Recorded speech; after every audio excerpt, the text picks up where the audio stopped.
de lujo. Yo la verdad es que como miembro de CSFA Society Spain me siento especialmente contento de tener pues, un ponente como Nemesio Fernández Cuesta. Yo he tenido varias ocasiones de disfrutar de él, de todos sus conocimientos. El currículum de Nemesio es impresionante. Es técnico comercial del Estado, y bueno, sabéis que es la posición técnico comercial del Estado y economista del Estado. Fue además muy joven.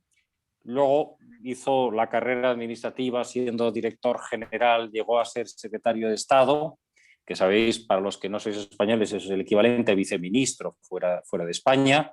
Estuvo luego en el Instituto Nacional de Hidrocarburos, estuvo en Repsol, donde fue director, fue Chief Operating Officer. En fin, llegó a las máximas responsabilidades dentro de Repsol y bueno, ha sido también presidente de Prensa Española en el momento en que Prensa Española era la editora del famoso diario ABC.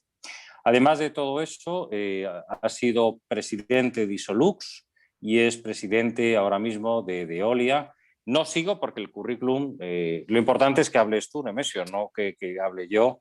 Y en primer lugar, decirte en nombre de CFA Society Spain, a la que tengo el honor de representar en este evento, que muchísimas gracias, que es un orgullo y una honra para nosotros tenerte de ponente. Y en fin, como decía Oscar Wilde, lo importante es revelar el arte y ocultar el artista. En este caso soy yo y tú eres el arte. Así que te paso la palabra y muchísimas gracias, Nemesio. Pues nada, muchísimas gracias, Enrique, y muchísimas gracias a todos por vuestra atención. Lo primero es que cuando uno plantea una conferencia o una charla desde un punto de vista general, pues trata de centrar los temas que le parecen a uno importantes, pero sin duda ninguna el turno de preguntas es donde cada uno puede incidir en aquello que de verdad le importa y por lo tanto pues absolutamente abierto a todas y cada una de las preguntas que queráis plantear. En segundo lugar, la idea es hablar de la transición energética y fundamentalmente de la electricidad y del hidrógeno, que serían la electricidad basada en renovables y el hidrógeno serían los dos vectores energéticos fundamentales para el futuro. Pero no me gustaría dejar esta charla sin hacer una referencia al petróleo y al gas, que hoy representan pues, prácticamente el 70-75% del consumo de energía primaria en un país como España y el 85% junto con el carbón del consumo de energía primaria en el mundo. Por lo tanto, vamos para allá y la idea inicial sería empezar por el efecto invernadero. El efecto invernadero es esencial para la vida en la Tierra. Todo el mundo habla mal del efecto invernadero, todo el mundo habla mal de los gases de efecto invernadero, pero si no existiera el efecto invernadero no habría vida en la Tierra. El efecto invernadero consiste en que la atmósfera es capaz de retener parte del calor que la Tierra ha recibido del Sol y que emite. En este gráfico lo que se refleja es que la Tierra recibe los rayos ultravioletas del Sol y se calienta. Y como cualquier cuerpo caliente, si tú acercas una mano, por ejemplo, a cualquier cosa que ha sido calentada, sin necesidad de tocarla, percibes calor. En consecuencia, la Tierra, como cualquier cuerpo caliente, emite calor, emite radiaciones infrarrojas de calor. Esas radiaciones infrarrojas son captadas y retenidas por la atmósfera. Y como digo, si no existiera esa captación, ese efecto invernadero, pues las variaciones de temperatura entre la noche y el día en la Tierra serían tan fuertes que en esencia no habría vida. Todo lo que hubiera podido nacer de día hubiera muerto de noche. El primero que descubrió este efecto invernadero es un científico británico, John Tyndall, que planteó en 1859 este efecto.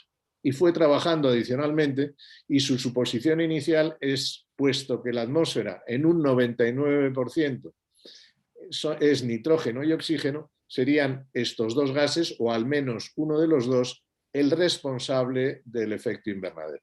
Su sorpresa fue que ninguno de ellos, es decir, el efecto invernadero, se concentra en ese 1% que no es ni nitrógeno ni oxígeno y que está compuesto por otros gases. Entre ellos, Tyndall descubrió que los que eran más opacos a la radiación infrarroja, es decir, retenían esa radiación y por lo tanto contribuían a retener el calor, eran el dióxido de carbono, el CO2 y el propio vapor de agua. Todos sabemos que los días fríos de invierno son mucho menos fríos si está nublado y son mucho más fríos si están despejados. ¿Por qué? Por ese efecto invernadero, esa contribución a la retención del calor que hace que produce el vapor de agua, que es en esencia de lo que están constituidas las nubes. Por lo tanto, el efecto invernadero es indispensable para la vida en la Tierra. Los responsables del efecto invernadero son los llamados, por así decir, gases de efecto invernadero, entre los cuales destacan el CO2. ¿Qué pasa con el CO2? Pues el CO2 pasa que desde la revolución industrial se está acumulando en la atmósfera. En 1957, un científico americano, Charles Keeling, propuso medir las concentraciones de CO2 en la atmósfera, con objeto de evitar las perturbaciones derivadas de las áreas urbanas. Montó este observatorio en Mauna Loa, que es un volcán de Hawái, a 3.000 metros de altura. En Mauna Loa se mide el contenido de CO2 en la atmósfera todos los días. Os he incorporado en la presentación la medida del 22 de diciembre del año pasado y se ve cómo desde 1958 hasta ahora ha venido subiendo. Esta forma quebrada de la curva no es caprichosa. El CO2 tiene su ciclo anual, que tiene que ver con la vegetación, en este caso en el hemisferio norte. En el hemisferio norte el CO2 se acumula desde octubre hasta junio y disminuye desde junio hasta octubre, que es cuando la vegetación en el hemisferio norte está en plena efervescencia, está creciendo. Y por lo tanto, las muestras del contenido de CO2 en la atmósfera a lo largo del año tiene este perfil.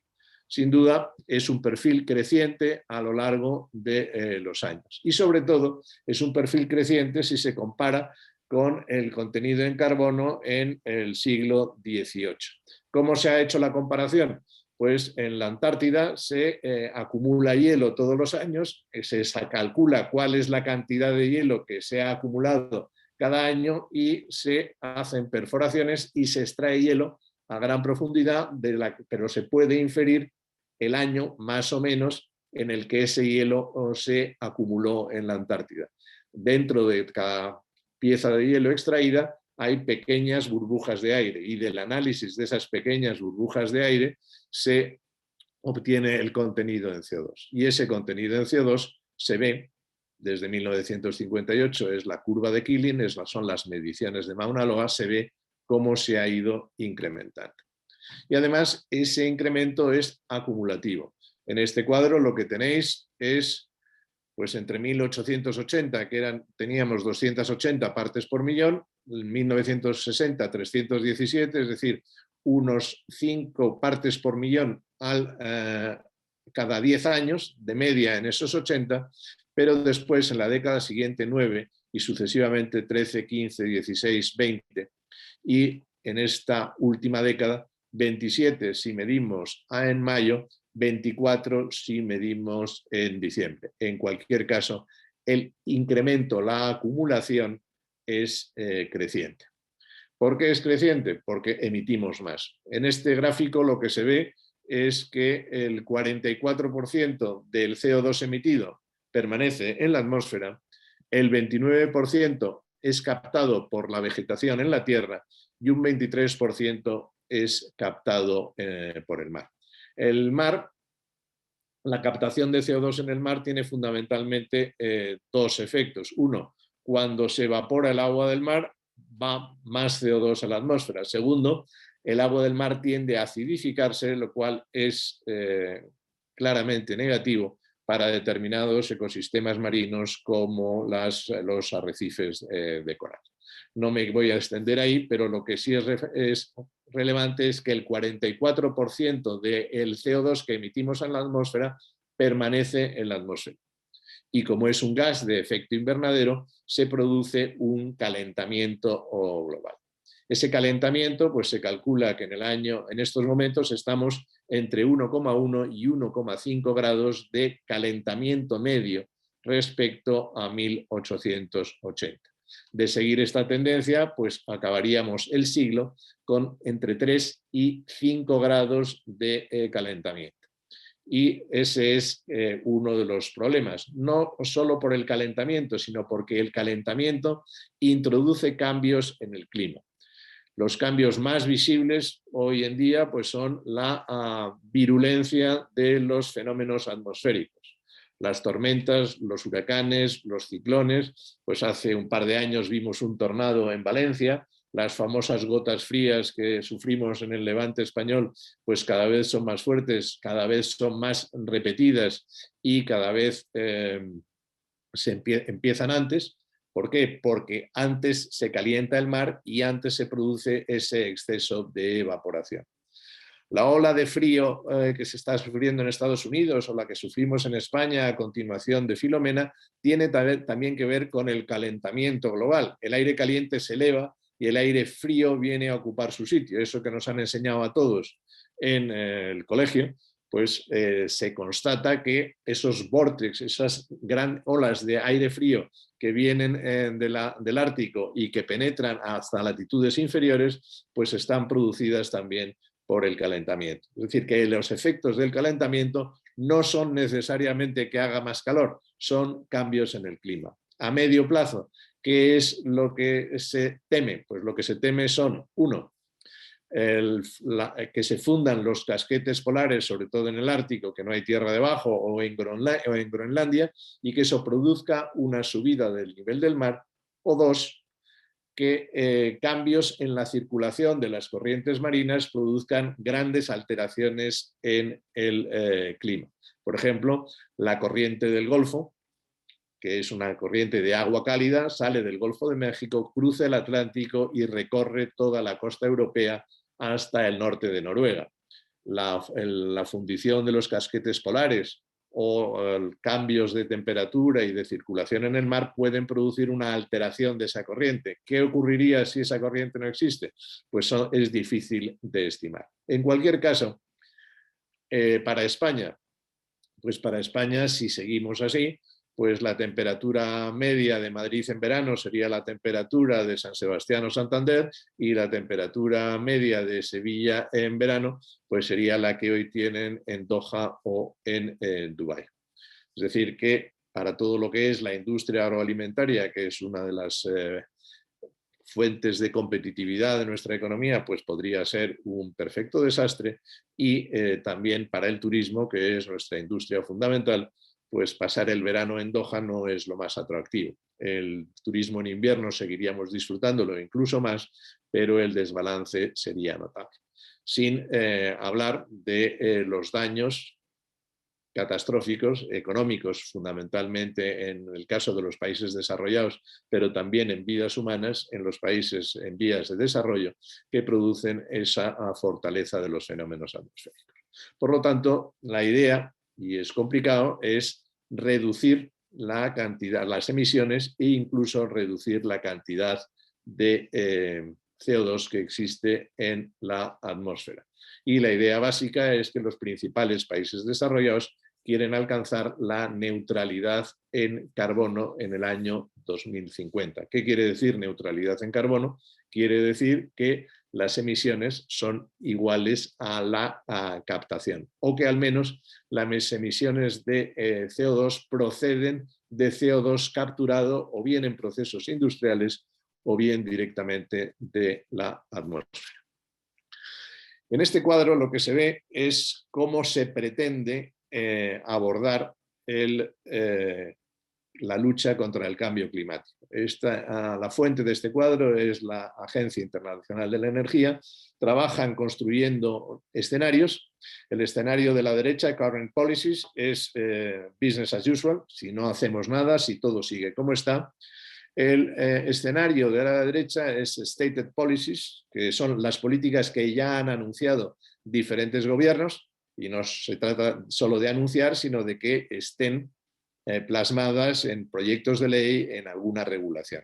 Y el escenario central, en lo que llaman Sustainable Development, es el escenario construido específicamente por la Agencia Internacional de la Energía, que contribuye, uno, a alcanzar el objetivo del Acuerdo de París, que es limitar para el año 2100 el incremento de la temperatura global a lo más parecido a 1,5, en concreto en este escenario estaríamos hablando de 1,65. Y en el caso además del desarrollo sostenible de este escenario, pues se contempla que el 100% de la población mundial tenga acceso a la electricidad. ¿En qué consiste el cambio? Fundamentalmente consiste en electrificar todos los consumos que sea posible electrificar, siempre que esa electricidad provenga de fuentes renovables o al menos de fuentes que no generen emisiones de CO2. Eso supone, para la industria y con el grado de tecnología actual, que podrían ser susceptibles de electrificar todos aquellos procesos industriales que requieran una temperatura inferior a los 100-125 grados centígrados. En el caso del transporte, que sería posible electrificar todo el transporte ligero y buena parte del transporte pesado. Ahora bien, para el transporte pesado, para la aviación y para la navegación, se necesitaría probablemente algún otro aporte energético distinto de la electricidad, y ahí es el hidrógeno el que se está configurando como alternativo. Igualmente, en todos aquellos usos industriales en los que la temperatura supera el límite que ya he citado. Por lo tanto, lo que se está en principio diseñando es un escenario en el cual la energía en el mundo procederá de electricidad de fuentes renovables y, en segundo lugar, de hidrógeno. Y esos son los dos vectores energéticos a los que voy a dedicar parte de mi intervención. De este cuadro y de este escenario me gustaría destacar, uno, que la eficiencia energética tiene que contribuir. ¿Qué significa la eficiencia energética? Menos consumo de energía por unidad de PIB. En este escenario hay menos consumo de electricidad que en cualesquiera de los otros dos, siendo un escenario que lo que busca fundamentalmente es la electrificación. Segunda idea que querría destacar, la importancia de la electrificación del transporte. Es decir, pasaríamos de 377 teravatios hora en el año 2018 a 4.000 en el año 2040. Pero los cambios más drásticos se producen en la forma de generar electricidad. Un horizonte sostenible y compatible con París, con el Acuerdo de París para el año 2040, pues estaría hablando de que el carbón hay que reducirlo a la quinta parte, el gas va a experimentar también una reducción importante. Esto puede llamar la atención a algunos. La energía nuclear tiene un papel superior al que hoy está jugando, pasaría de 2.700 a 4.400 teravatios hora, es decir, la energía nuclear se considera que es una energía que no genera emisiones, no es que se considere, es la realidad, no genera emisiones de CO2 y tiene que, como energía de base, constituir un aporte. Tanto este escenario de la Agencia Internacional de la Energía como la mayor parte de los escenarios que han sido construidos por el Panel Internacional sobre el Cambio Climático, que es el organismo científico en el que se basan las Naciones Unidas para toda esta política, tanto de generar medidas como de afianzar las evidencias científicas sobre todo este proceso, pues en la mayor parte de los escenarios construidos por el panel internacional, la energía nuclear tiene más peso. Pero el cambio fundamental son las energías renovables. Es decir, estaríamos hablando del orden de 26.000 teravatios hora generados por energías renovables, entre 4 y 5 veces más lo que hay en el año 18. En resumen, el cambio es electricidad basada en renovables más el hidrógeno. Esos son los dos vectores fundamentales con los cuales el mundo quiere alcanzar la necesaria neutralidad en carbono. Este es el caso de España. En el caso de España, estos datos vienen del Plan Nacional Integrado de Energía y Clima. En la Unión Europea, cada uno de los países miembros tiene la obligación, o ha tenido la obligación, o ha atendido la obligación de presentar este plan. Esta es la estructura de la generación eléctrica española en el año 2030. 50.000 megavatios de viento, 36.000 de solar fotovoltaico, viniendo de las cifras del año, del año pasado de este tenor, incremento también de la solar termoeléctrica, y luego del resto de las cifras de la desaparición del carbón. En el caso de España hay un acuerdo para ir cerrando las centrales nucleares desde el año 2025 al 2035, y se calcula que en 2030 estaríamos en unos 3.000 megavatios instalados funcionando de energía nuclear. Lo que es más llamativo de este cuadro es que la máxima punta de demanda que hemos tenido históricamente en España son 45.000 megavatios, es decir, la tercera parte de la capacidad instalada que tendríamos en el año 2040. Incluso si el consumo de energía eléctrica se incrementa en un 50%, estaríamos hablando de 60.000 megavatios. Conclusión, en días de sol y viento produciríamos mucho más energía eléctrica de la que se demandaría.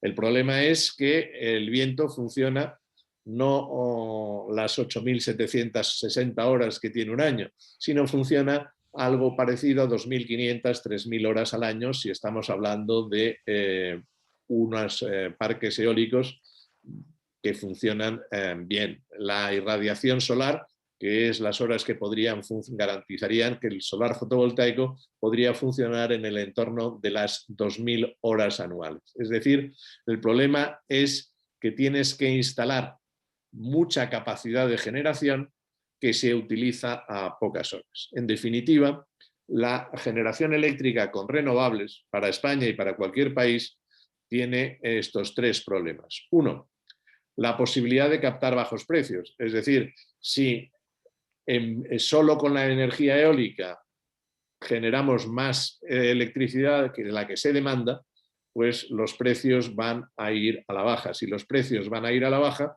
la rentabilidad de la inversión pues está comprometida. Si la rentabilidad de la inversión está comprometida, el gobierno tiene que montar algún sistema que sostenga esa rentabilidad. Ese sistema son las subastas. El gobierno acaba de celebrar la primera subasta hace 15 días y el resultado ha sido satisfactorio, pero se garantiza un precio a todos los 3.000 megavatios que han resultado adjudicatarios, se garantiza un precio entre 24 y 25 euros megavatio hora, lo cual permite una rentabilidad suficiente y garantiza a los inversores que van a tener el retorno adecuado. Pero aunque se garantiza la inversión y la inversión se produzca, seguiremos desde el punto de vista eléctrico teniendo dos problemas. Uno, la necesidad de generación de respaldo. Esa generación de respaldo pues tiene que venir fundamentalmente del gas natural de momento y en el futuro del hidrógeno. Del gas natural porque se necesita una generación que funcione cuando tú necesitas y tú necesitas cuando no hay viento y hay sol y que tenga gran flexibilidad. El gas tiene mucha más flexibilidad que el carbón y desde luego mucha más flexibilidad que la nuclear. Por lo tanto, esa generación de respaldo es necesaria y se pueden plantear problemas económicos sobre cómo se retribuye a una generación que funciona a pocas horas, pero es muy importante. Pero eso ya son problemas más complejos de la estructuración del mercado eléctrico. Y después la otra necesidad es la necesidad de almacenar energía eléctrica. Y se necesita almacenar energía eléctrica en el corto plazo, entendiendo ese corto plazo por minutos, para regular el funcionamiento de la red, es decir, toda la electricidad que se demanda tiene que ser abastecida en el mismo instante, producida en el mismo instante. La oferta y la demanda de electricidad deben machearse y por lo tanto se necesita capacidad de almacenamiento que pueda funcionar en minutos. No me voy a extender, pero fundamentalmente hay distintos desarrollos tecnológicos, muchos de ellos todavía pendientes. El almacenamiento diario, es decir, durante horas, pues ahí está todavía, funcionan las baterías y el bombeo hidráulico, y el estacionamiento también estacional. Nosotros demandamos mucho más electricidad en invierno y en verano, y menos en primavera y en otoño, derivado de la refrigeración y la calefacción, y por lo tanto hay que almacenar. Ese almacenamiento pues puede ser a través del almacén del bombeo hidráulico, pueden ser nuevas generaciones de baterías que todavía no se han descubierto, y puede ser la transformación de energía eléctrica en gas. Es decir, se puede, con la generación eléctrica, la idea básica, enlazo otra vez con el hidrógeno, es con la electricidad sobrante se genera hidrógeno, y con ese hidrógeno se produce en su momento electricidad. De momento, en el mundo lo que hay es bombeo hidráulico. El bombeo hidráulico es simplemente una presa normal que tiene un estanque superior y un estanque inferior. El funcionamiento normal es que de la presa sale el agua que mueve la turbina y genera electricidad. El bombeo es del estanque inferior subir al estanque superior de nuevo cuando la electricidad es barata, y es la manera más cómoda y más habitual de almacenar energía eléctrica. Y después hay posibilidad de transformar esa energía eléctrica en calor, que es pues con sal líquida. Las centrales termosolares españolas están planteando ahora para los proyectos de Bruselas a financiar con el Next Generation de la Unión Europea la incorporación de este tipo de facilidades a sus centrales para acumular el calor y generar de noche. Después las baterías de ion litio y el flywheel, que bueno, son rotores que pueden ir en una dirección o en otra según tengan que almacenar electricidad o generar electricidad. Pero os señalo esto porque muchos de vosotros trabajáis en temas de financiación e inversión, y estos son temas sin duda ninguna sobre los cuales se necesita inversiones importantes en I+D. Segundo ámbito de electrificación importante, los coches. Aquí tenéis 3 escenarios en los cuales cuál es el volumen del parque de vehículos que sería necesario para ir, uno, en la línea de la sostenibilidad, es decir, una reducción más allá de los 2 grados de la temperatura máxima, los 2 grados, la Declaración de París, que va hacia 2,7 grados, y el business as usual debajo. Entonces, lo que se ve es que necesitaríamos en el 2030 un stock de unos 200 millones de vehículos eléctricos. Hoy en día hay 5, con lo cual pues, hay que calcular el esfuerzo que se tendría que hacer, sobre todo en los países desarrollados. Estas líneas negras, y otro dato relevante, en el mundo hay hoy 1.200 millones de coches, y 1.300, perdón. 1.300 millones de coches, bueno, pues esa es un poco la cuota de mercado que habría que alcanzar a lo largo de la próxima década. Este gráfico es para ilustrar una de las discusiones que se suelen plantear, si las baterías contaminan más que los coches de combustión interna. Aquí tenéis los 5 modelos, combustión interna, híbrido enchufable, eléctrico y eléctrico basado en célula de combustible. Este funciona inyectando con un depósito de hidrógeno. El hidrógeno se mezcla con el oxígeno del aire y genera una corriente eléctrica que es la que mueve el coche. Efectivamente, la parte azul y verde, pues en los coches eléctricos es mayor que en los coches de combustión interna. Es decir, todo lo que es la fabricación del vehículo puro, incluidas las baterías, es más contaminante en el caso de los vehículos eléctricos. Pero a eso hay que sumar el combustible. El combustible aquí en este gráfico está dividido en dos fases. Uno, lo que se llama en la jerga del pozo al tanque. Del pozo al tanque, pues son las emisiones que se producen pues en la producción de petróleo, en el refino de petróleo y en la obtención de la gasolina o el gasóleo. En el caso del híbrido enchufable, pues sería parte la que se produce en el mismo proceso en lo que se refiere al petróleo y el gas, y también cuando consume electricidad en las emisiones que se producen en la generación de electricidad. Si generamos energía eléctrica con carbón, pues estamos haciendo un pan como unas tortas. Estamos contaminando en la base lo que se supone que descontaminamos después. Y lo mismo en el coche de batería eléctrico y en el coche de célula de combustible. Aunque en el coche de célula de combustible la variante es que esta sería las emisiones que se generan en la producción de hidrógeno. Dicho así, parece que estaríamos más o menos casi todos igual, pero este gráfico está hecho con la intensidad en carbono media de la energía eléctrica mundial. Si fuéramos a Europa, esta fase naranja se reduciría a la mitad. Y en el caso del hidrógeno, pues si el hidrógeno fuera verde, es decir, lo hubiéramos generado con energías renovables, estaríamos obviamente en cero. La explicación es muy sencilla. El 51% del carbón del mundo se consume en China y el 15% se consume en India. China, más del 60% de su electricidad la genera con carbón e India, más del 70% de su electricidad la genera con carbón. Por lo tanto, si hacemos abstracción de China e India, que están aquí metidos, para cualquier país europeo, las emisiones, todas ellas incluidas del pozo al tanque y del tanque a la rueda, que sería la parte naranja clara, pues serían siempre muy inferiores a las generadas por los vehículos eléctricos. El otro problema de los vehículos eléctricos es que cuestan un 40% más que el vehículo del motor de combustión interna. Aquí se analiza lo que se llama el Total Cost Ownership, es decir, a lo largo de la vida del coche y con unas hipótesis de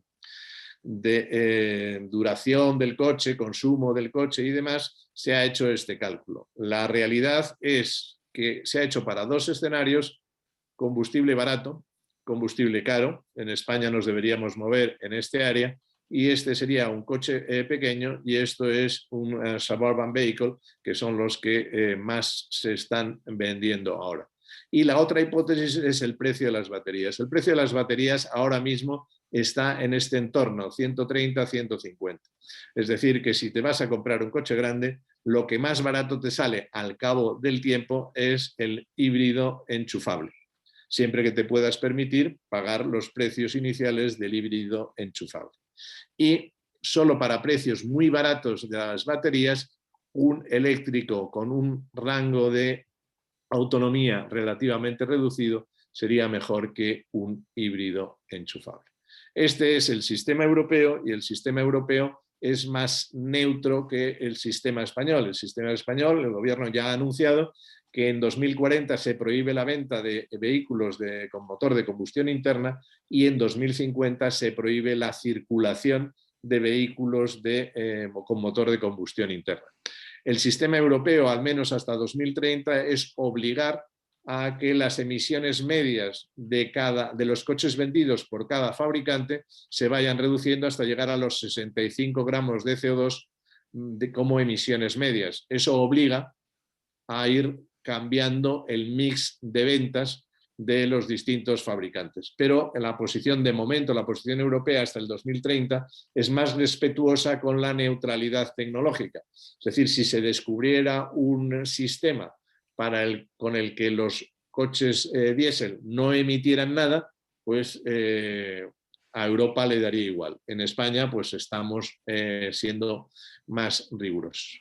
El hidrógeno. El hidrógeno, tenéis aquí los usos actuales y futuros del hidrógeno. El hidrógeno en España se produce en unas 500.000 toneladas año y se producen a través del gas natural. el gas natural es metano, CH4, un átomo de carbono, 4 átomos de hidrógeno, se separa el carbono del hidrógeno, el hidrógeno se produce y se consume en sus usos específicos y el carbono en forma de CO2 se emite a la atmósfera. Los usos futuros del hidrógeno, pues combustible en generación de energía eléctrica y procesos industriales que requieran altas temperaturas. Ahora bien, Mitsubishi, por ejemplo, ha anunciado una turbina capaz de quemar una mezcla 70% de gas natural, 30% de hidrógeno para 2025 y espera que una turbina apta para quemar solo hidrógeno esté disponible en 2030. Es decir, es un proceso que va a requerir tiempo. El combustible en transporte pesado pues sería a través de las células de combustible de las que ya hemos hablado, y la elaboración de combustibles sintéticos es una de las líneas en las que las petroleras están trabajando, que sería capturar CO2 de sus procesos industriales. Incluso también sería posible, hay plantas en el mundo, en concreto 15, que capturan CO2 directamente del aire, y ese CO2 así capturado se mezcla con hidrógeno verde, es decir, hidrógeno generado a través de la electrolisis del agua. Y esas mezclas pueden producir metano sintético, metanol sintético, queroseno o sintético. El metano sintético se puede introducir en las redes de gas natural y el metanol, por ejemplo, pudiera ser un combustible para la navegación, para los grandes barcos que deberían dejar de consumir fuel. Y luego hay un proceso, hay una industria que es la más contaminante del mundo, que es la del hierro y el acero. Por cada tonelada de hierro y acero se emiten más toneladas de CO2 que toneladas de acero se producen, y una de las fases del proceso que es más contaminante es la transformación de los óxidos de hierro que se van a introducir en el alto horno, es quitarle a esos óxidos de hierro, quitarles el oxígeno. Eso hoy se hace con gas natural, antiguamente se hacía con carbón, y se piensa que se puede hacer con hidrógeno. ¿Cuál es el problema del hidrógeno? Como en toda esta transición energética, es un problema de costes. Para que os hagáis una idea, el hidrógeno, para ser competitivo con el gas natural a pelo, debería costar, el hidrógeno debería costar en el entorno de, al precio de hoy en el mercado diario en España, debería costar en el entorno de 0,60 euros el kilo, que serían aproximadamente unos 0,50 dólares el kilo. Y hoy el hidrógeno obtenido por electrolisis de agua, que sería el hidrógeno verde, pues cuesta 5. ¿Cómo se transita de 5 a 1, que es lo que se considera que pudiera ser competitivo en el futuro? Pues fundamentalmente con dos variables: la reducción de coste de los electrolizadores y la reducción del coste de la electricidad. Los electrolizadores se tienen que reducir entre un 80% y además mejorar un 10% su eficiencia. Eso es lo que se espera si se generaliza la industria, al igual que es lo que ha ocurrido con los paneles solares, que hace 20 años instalar un megavatio de solar costaba 8 millones de euros, hoy instalar un megavatio de solar todo incluido puede estar en el entorno de los 700.000, es una rebaja de más de 10 veces. Entonces lo que se considera es que estos electrolizadores pueden bajar efectivamente de precio. Ahora bien, la condición indispensable es la reducción del coste de la electricidad. Coste de la electricidad, incluso aunque los electrolizadores bajen mucho, si la electricidad no se reduce al entorno de los $20 megavatio hora, pues no estaríamos en capacidad de competir, el hidrógeno no estaría en capacidad de competir con el hidrógeno que se llama azul, que es el que tiene origen en gas natural, pero se captura el carbono de esas emisiones. Como decíamos antes, el metano, separamos el hidrógeno, separamos el CO2, pero el CO2 no lo dejamos que salga a la atmósfera. Ese hidrógeno es el hidrógeno azul y su coste estaría en el entorno de 1,50. Es decir, tendríamos el gas natural en 0,50, el coste del hidrógeno producido con emisión de CO2 en el entorno de 1, producido con CO2 en el entorno, con captura de CO2 en el entorno de 1,5 y en el entorno de los 5 si estamos hablando de la electrólisis del agua. En este gráfico lo que se trata de analizar es la evolución previsible de los costes de la electricidad. El resumen es bastante claro. No se va en mala dirección. La subasta del gobierno español a la que antes he hecho referencia garantiza precios desde 2024 a 2036. Por lo tanto, en el 2030 estaríamos en medio de ese proceso y el coste ha sido de 24 euros, que está en línea con las estimaciones de Bloomberg o con las estimaciones de la Agencia Internacional de la Energía. Se supone que todas esas inversiones que se hagan a lo largo de los próximos años, pues tanto el equity y la deuda estarán prácticamente devueltas para cuando lleguemos a 2050 e incluso de las nuevas inversiones y podamos estar en unos escenarios de precios más baratos. Recordar que la referencia para los 20 dólares megavatio pues serían los 16 euros el megavatio. En definitiva, es posible que la electricidad esté en los precios que se requieran en el año 2050, estará en línea de reducción en los años 2030, pero todavía hay un recorrido muy importante para reducir en un 80% el coste del hidrógeno verde si se pretende que sea un vector energético fundamental. Y en esas estamos. El transporte también tiene unos mayores costes el hidrógeno también tiene mayores costes de transporte y la solución, que está tanto en la estrategia del hidrógeno aprobada por la Unión Europea como en la estrategia del hidrógeno aprobada por el gobierno español, sería la solución es ir a clústeres o desarrollo geográficamente limitados. Hay otros procedimientos que tendrían bastante desarrollo en estos momentos, es decir, el hidrógeno se podría mezclar en las actuales redes de gas natural hasta un 5%. Ahora mismo señalaba que la demanda de hidrógeno en España son 500.000, son unas 500.000 toneladas, pues eso generaría hasta una demanda adicional por otras 400.000. Y por lo tanto habría una demanda inicial sobre la cual empezar a girar las inversiones que se pudieran hacer en plantas de hidrógeno y sobre todo en plantas de hidrógeno verde. Pero el punto importante es instalar tecnologías de captura de carbono en las plantas actuales de hidrógeno, que lo que permite es un hidrógeno azul que emite muy poco, no se captura el 100%, se captura el 90-95%, que emite muy poco y que empezaría a poner en el mercado un hidrógeno bastante competitivo. No querría terminar esto sin hacer una referencia al petróleo y al gas. Este cuadro es de Goldman Sachs.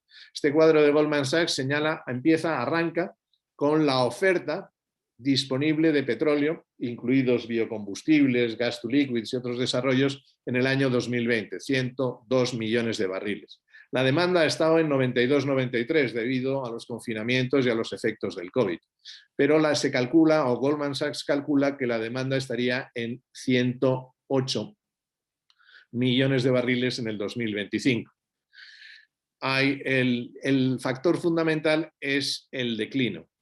¿Qué pasa con el declino? Es decir, los campos de petróleo normalmente producen por diferencial de presión. Es decir, si la presión atmosférica es más baja que la presión en el reservorio, el petróleo tiende a subir. Pero cuando se igualan las presiones, ya esa producción no es posible técnicamente producirla, salvo que se hagan inversiones en lo que se llama Enhanced Soil Recovery, recuperación secundaria o terciaria. Y esas inversiones son muy importantes para que el declino se mantenga en unos límites reducidos. ¿Cuál es el problema? Pues el problema se llama que ahora cualquier fondo de inversión, cualquier hedge fund, procura no invertir en ningún proyecto que no pueda ser considerado verde. Y desde luego lo que no hacen es invertir en energía fósil. Por lo tanto, ¿eso qué puede producir? Pues dos efectos. Una consolidación más acelerada de la industria, es decir, van a sobrevivir las grandes multinacionales petroleras que pueden cargar con sus inversiones con la propia generación de cash flow, y son siempre inversiones muy importantes. Y dos, que el recurso a la OPEC pues va a ser creciente. Ese recurso a la OPEC creciente, pues la OPEC sigue siendo un cártel de oferta y en estos momentos pues está pasando lo regular porque ha tenido una demanda de 92 millones de barriles y tiene unos stocks acelerados y tiene una capacidad de producción cerrada muy notable. Pero en cuanto haya que recurrir a la OPEP y el mercado necesite abastecerse de la OPEP, pues probablemente veremos precios al alza. En cualquier caso, si se quiere ver cómo van a transitar las empresas de petróleo, pues aquí están las dos variables básicas. Esto sería el crecimiento mundial del Producto Interior Bruto. Entonces, reitero lo de mundial, porque si vamos a estándares europeos no estamos en la lista, pero el Producto Interior Bruto mundial está creciendo del orden del 3,5, 4,5%. Y este sería la penetración de vehículos eléctricos. Es decir, el petróleo y el transporte constituyen un matrimonio hasta la fecha indisoluble. Pero si se empiezan a electrificar los consumos, los vehículos, el parque de vehículos eléctrico empieza a estar en este tenor y el crecimiento del Producto Bruto se ralentiza, el pico de demanda se alcanzaría. En resumen, para el petróleo, en 2050 las empresas petroleras tendrían que ser otra cosa. Dos, la velocidad de transición depende del crecimiento económico y de la penetración de los coches eléctricos. Para el gas, pues las dos variables más relevantes serían la penetración de las renovables en la energía eléctrica y la penetración del carbón en la generación de energía eléctrica. Es decir, si se va a una transformación muy acelerada y se reducen los contenidos de carbón. En España, por ejemplo, en el 2020 solo el 0,6% de nuestra electricidad fue con carbón, pero aquí volvemos a estar hablando de la estadística mundial.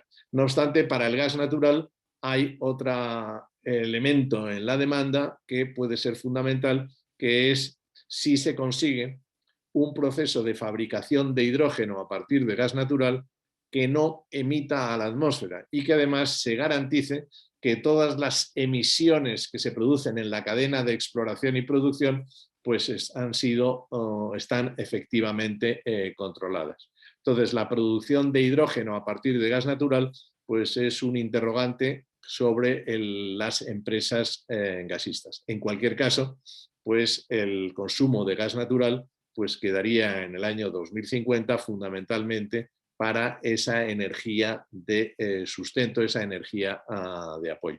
Por ejemplo, en los planes del Reino Unido para 2050 habla de generación con gas, pero con captura y secuestro de las emisiones.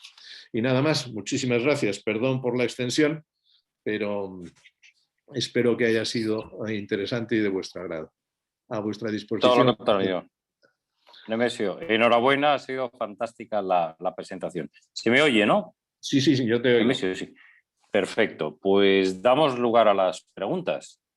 Sí os pido que los que no vayáis a hacer preguntas, bueno, que cuando hagáis la pregunta, evidentemente, que desinhibáis vuestro micrófono. No me gusta nada usar la palabra desmutear, yo creo que el castellano pues tiene posibilidades, por eso digo desinhibir, sobre todo con una persona que ha sido presidente de ABC, que al final es una escuela de hablar bien.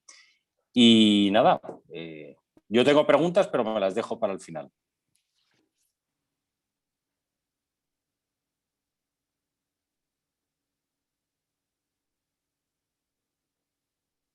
Hola. Bueno, una pregunta. He oído que el hidrógeno tiene una serie de problemas importantes, como por ejemplo que se difunde a través de metales y que puede ser bastante explosivo. ¿Eso puede ser un problema para toda esta posible penetración del hidrógeno? Sí. ¿Más?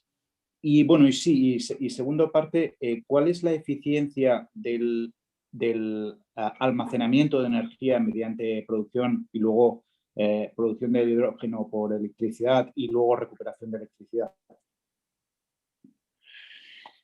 Bueno, vamos por partes. Vamos a ver, el hidrógeno es el tercer elemento más abundante en la naturaleza. Lo que pasa es que siempre aparece mezclado con otros, fundamentalmente con el oxígeno en el agua y con el carbono en los hidrocarburos. Lo de los metales no es... hay algunos hidruros y hay algunos otros compuestos, pero eso en general no plantea problemas. Sí plantea algún problema la seguridad, como has mencionado. El hidrógeno es un gas incoloro, inodoro, insípido y altamente inflamable. Es muy ligero, es 14 veces más ligero que el aire. Por lo tanto, en entornos abiertos no habría ningún problema. El hidrógeno, gracias a su ligereza, se escapa por cualquier sitio. Ahora bien, en entornos cerrados es explosivo con una mezcla de aire muy amplia. Vamos, si acordáis, ahora en Madrid ha habido una gran explosión de gas natural. Para que se produzca esa explosión de gas natural, tiene que haberse producido un escape de gas natural y la proporción de oxígeno del aire con el gas natural tiene que alcanzar una cosa que se llama la mezcla estequiométrica. Bueno, palabras aparte, lo que significa es que hay una determinada porcentaje de oxígeno con gas natural que es explosivo a la mínima ignición. Ese porcentaje de mezclas de oxígeno e hidrógeno es mucho más amplia en el caso del hidrógeno que en el caso del gas natural. Por lo tanto, en entornos cerrados, y tienen que ser muy cerrados, el hidrógeno puede plantear problemas de seguridad. El coste de los gasoductos de hidrógeno versus los gasoductos de gas natural es mucho más elevado en el caso del hidrógeno, precisamente porque todas las juntas, válvulas, soldaduras tienen que estar más reforzadas e incluso hay que reforzar más el interior de los gasoductos. Por lo tanto, sí puede plantear un problema, pero no es un problema que sea inmanejable.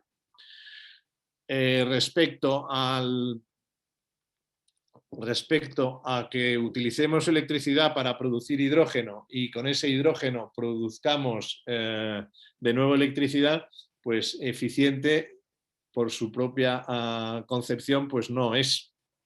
Lo suyo sería generar electricidad y consumir esa electricidad. El problema es que si quieres generar sin emisiones, tienes que basarte en renovables que son intermitentes y por lo tanto tienes que aceptar de entrada que vas hacia un proceso relativamente ineficiente, pero que no genera emisiones. Deberá ser ineficiente desde un punto de vista técnico, incluso podría ser menos eficiente desde el punto de vista económico, pero es mucho más eficiente desde el punto de vista ambiental.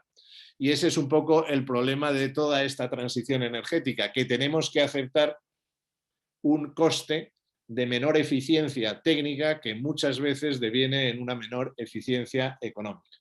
De todas maneras, en el caso que nos ocupa, pues se supone que la electricidad que hubiera que verter, es decir, electricidad que se genera y no se consume, por ejemplo, en España, si tenemos 80.000 megavatios o 90.000 megavatios de sol y de viento y se demandan 50.000 y hay mucho sol y mucho viento, generaríamos 40.000 megavatios que no tendrían utilidad y por lo tanto su coste sería cercano a cero. Si esos megavatios se utilizan en producir hidrógeno, pues estaríamos en periodos de tiempo reducidos en los cuales el precio del mercado debido al exceso de renovables tendería a cero, en periodos de tiempo reducidos, pues la ineficiencia económica sería reducida. Hasta aquí, puedo decir. Hola, buenas tardes. Muchas gracias por la conferencia.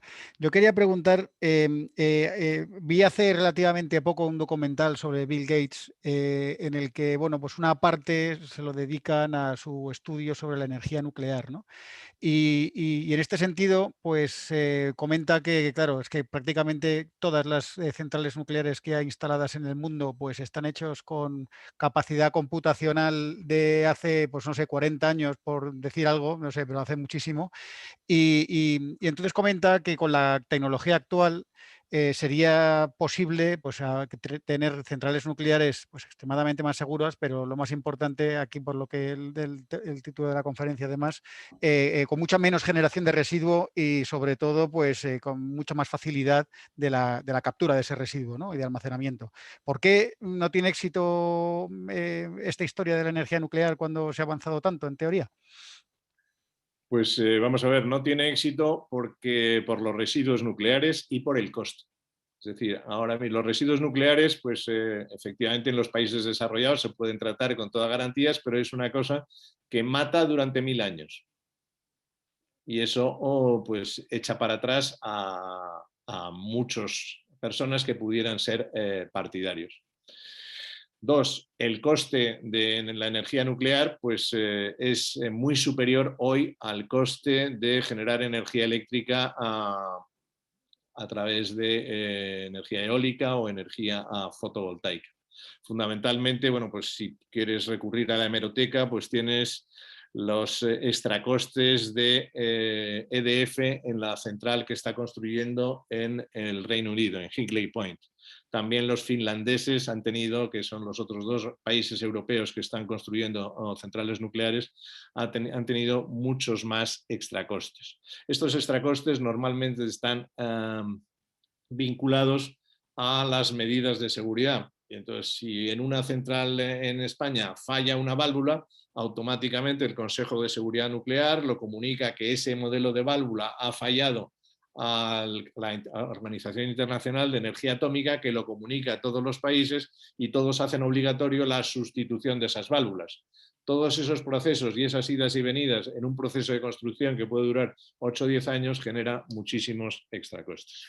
Lo que yo personalmente sí soy partidario es de ampliar la vida útil de los ya funcionando. Ya está hecha la inversión y ampliar la vida útil, pues bien puede ser con el refuerzo de la digitalización, refuerzo de las medidas de seguridad que sea necesario, pues me parece que tiene todo el sentido. Además, la energía nuclear funciona 8.000 horas al año de los 8.760 horas, es decir, es una energía de base. En España, por ejemplo, con el 7% de la capacidad instalada genera el 20-21% de la electricidad que consumimos. Y por lo tanto, prescindir de la energía nuclear en muchos casos se va a traducir, salvo un avance a muchísima velocidad de todas las tecnologías de hidrógeno, en mayores emisiones, porque la energía de respaldo va a tener que ser el gas. Hay algunos avances en la fabricación de reactores nucleares modulares, es decir, pequeños reactores nucleares que tengan más facilidad de construcción, más facilidad para ser licenciados. Rolls-Royce ha anunciado para 2029 una planta en el Reino Unido para fabricación de esos reactores modulares nucleares más pequeños, pero que garantizan una energía de base. Iremos viendo, pero yo creo que la energía nuclear tiene un papel que jugar. En el mundo ahora mismo se están construyendo 52 nuevas centrales nucleares, desde Emiratos Árabes a China, India, por ejemplo, Bielorrusia. Es decir, que hay muchos países que están optando por una energía de base nuclear. Europa Occidental, pues no parece que estemos por la labor, fundamentalmente por el coste, pero también por la oposición de la opinión pública.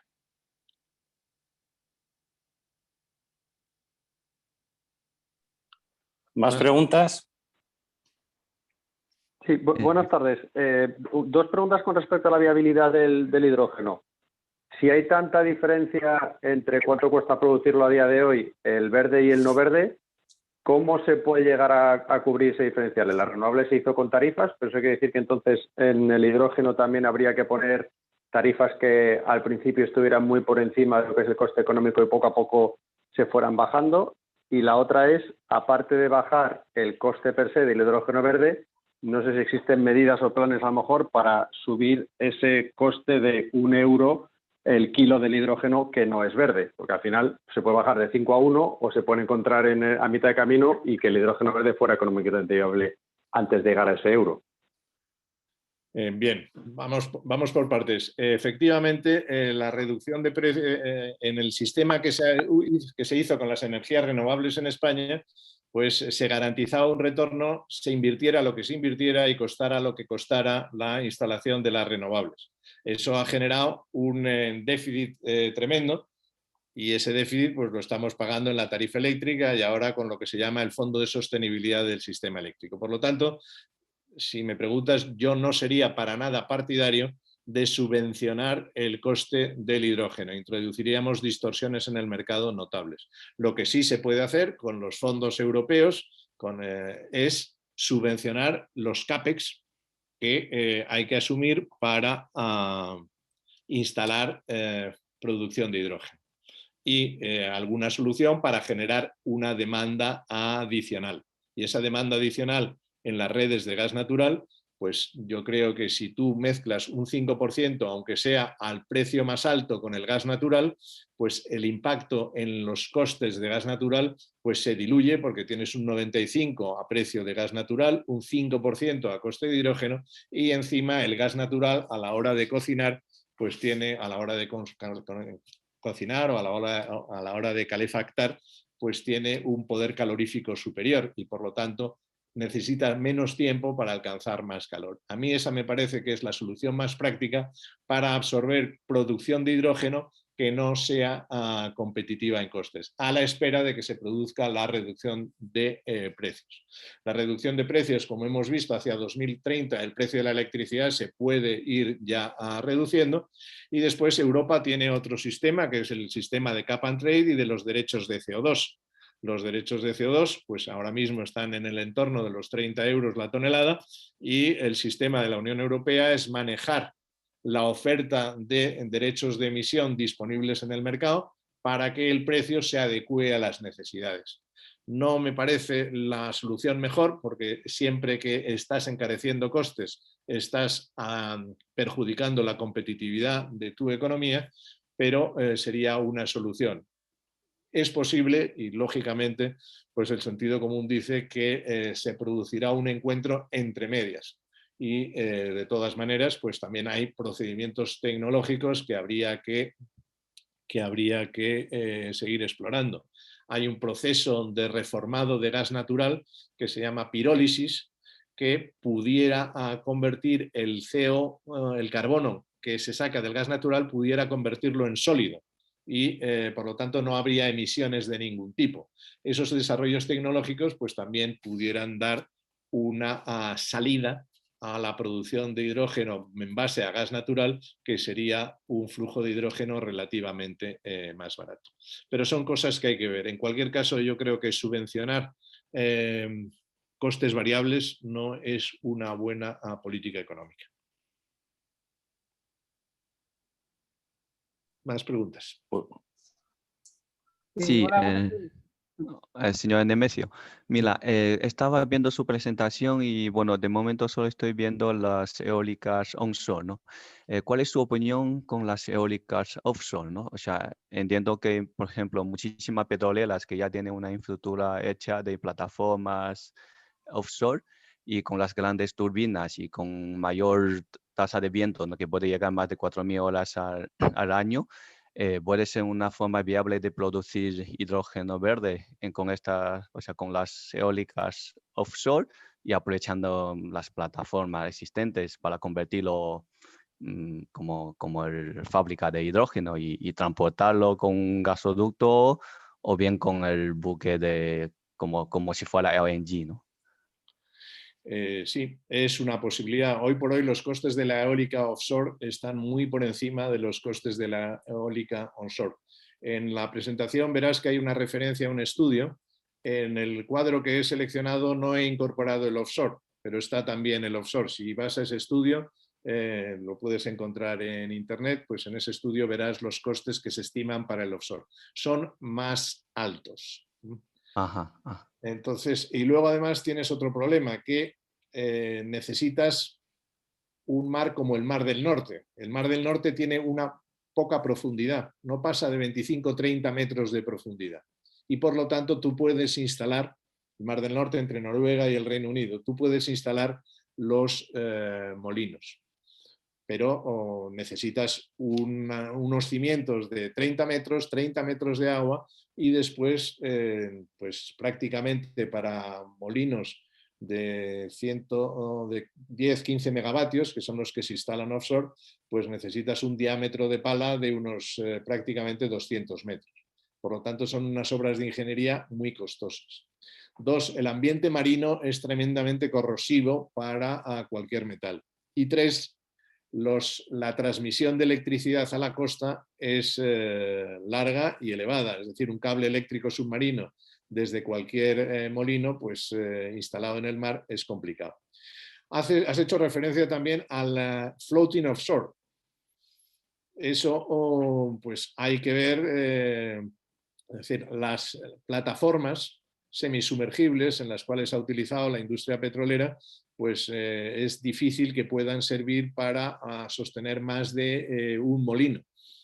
Y eso es complicado también. En cualquier caso, el resumen es que el offshore, eólico offshore, pues va a representar o puede representar un 10% de la energía eléctrica mundial en el mejor de los casos, y en algunos sitios pues no es compatible la profundidad del mar con la distancia a la costa, y eso genera problemas de costes. Pero es una posibilidad más, pero hoy por hoy está bastante alejada. La Energy Information Administration de Estados Unidos considera que la eólica offshore es la forma más cara hoy en día de generar electricidad, mientras que la eólica onshore es la segunda más barata detrás del fotovoltaico. Lo tercero sería gas natural, ciclo combinado de gas natural, y luego nuclear. Ese sería un poco el ranking calculado por la Energy Information Administration de Estados Unidos. Muchas Dos gracias. temas. Muchas gracias.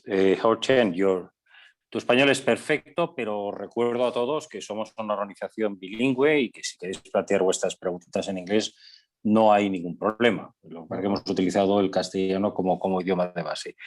Y bueno, son las... All right. Okay. Y bueno, son las 7:37. Si hay 7:38, no debemos abusar de nuestro ponente, así que no tengo problema alguno, ¿eh?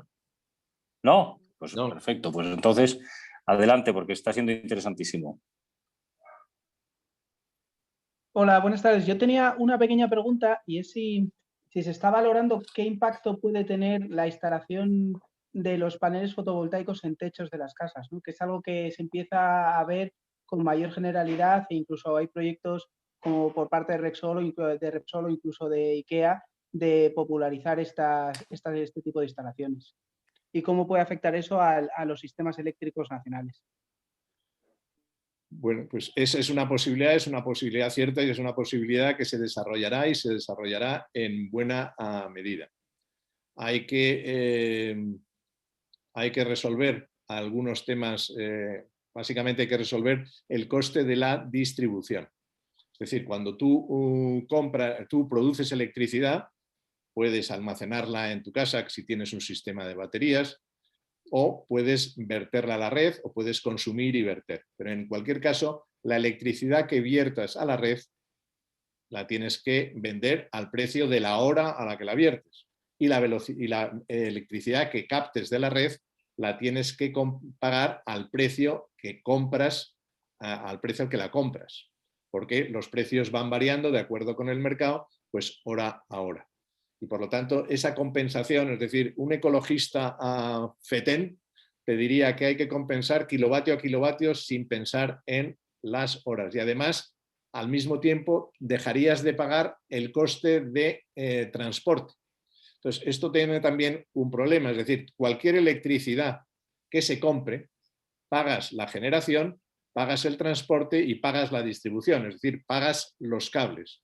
Si los que tienen autoconsumo empiezan a compensar el coste de transporte de lo que compran con el coste con lo que venden, pues automáticamente empezarías a generar un déficit en toda la retribución regulada de las empresas de distribución y de las empresas de transporte. Y eso no es posible. Por lo tanto, ya te voy apuntando algunas de las necesidades técnicas para lidiar con el autoconsumo. 1. Contadores inteligentes. El gobierno del PP, con Soria de ministro, ya puso una normativa para que se sustituyeran todos los contadores y hubiera contadores inteligentes en todas las casas. Esos contadores inteligentes tienen que tener discriminación horaria y tienen que permitir comprar y vender, es decir, energía saliente y energía entrante. Hoy un contador eléctrico, pues lo que hace es lo que todos sabemos, la lectura del contador. Y desde la última lectura has consumido tanto, tanto pagas. Pero no hay ni discriminación horaria ni ventas y compras. Y eso se tiene que producir, es una infraestructura necesaria. Segundo elemento indispensable, la digitalización de toda la red de transporte y de distribución para poder recibir en tiempo real las señales de quién está vertiendo y quién está comprando para regular el funcionamiento de la red.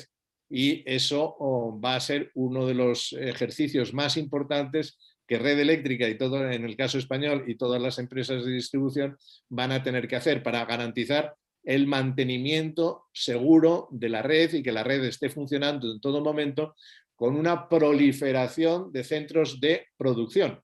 Ahora mismo la red funciona pues con las grandes centrales, las nucleares, los ciclos combinados, pero todos esos miles de megavatios de solar o de eólico están cada uno en su sitio y además tienes que sumar la generación distribuida propia de las casas. Pero sin duda ninguna, en resumen, eso va a ser una realidad. Esa realidad tiene que encajarse bien en las necesidades económicas del sistema y sobre todo en las necesidades técnicas, pero sin duda ninguna lo habrá. Las casas individuales del futuro pues tendrán el tejado de cristal, si quieres que pueda, además, el tejado, placas solares en los tejados.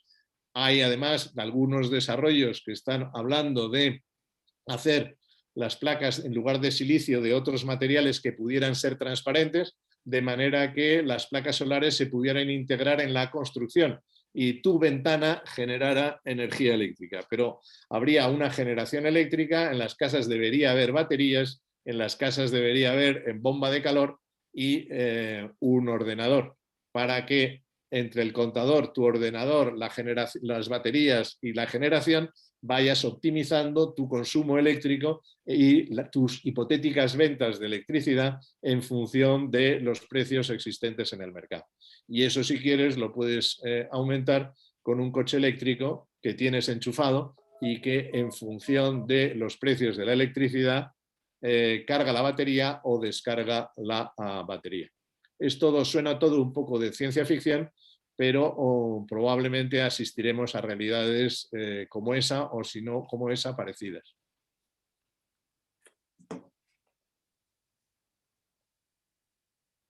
¿Más preguntas? Pues, oye, Nemesio, bueno, estaba aquí comentando, se me ha ido el chat, que están hablando de lo que ofrecía Tesla. Nemesio, oye, enhorabuena, la verdad es que las expectativas estaban muy altas, hemos tenido un éxito de asistencia, bueno, evidentemente digital, cumplidas más que batidas, o más bien batidas más que cumplidas las expectativas, y te estamos inmensamente agradecidos, contamos contigo para nuevas conferencias y ya sabes que esperamos tenerte entre nuestro claustro de profesores para los nuevos proyectos. Muchísimas gracias. Pues nada, gracias a ti, Enrique, y gracias a todos por vuestra atención y por vuestras preguntas. Espero haber satisfecho vuestras expectativas. Muchas gracias. De lejos. Muchísimas gracias, Nemesio. Un abrazo fuerte. Un abrazo.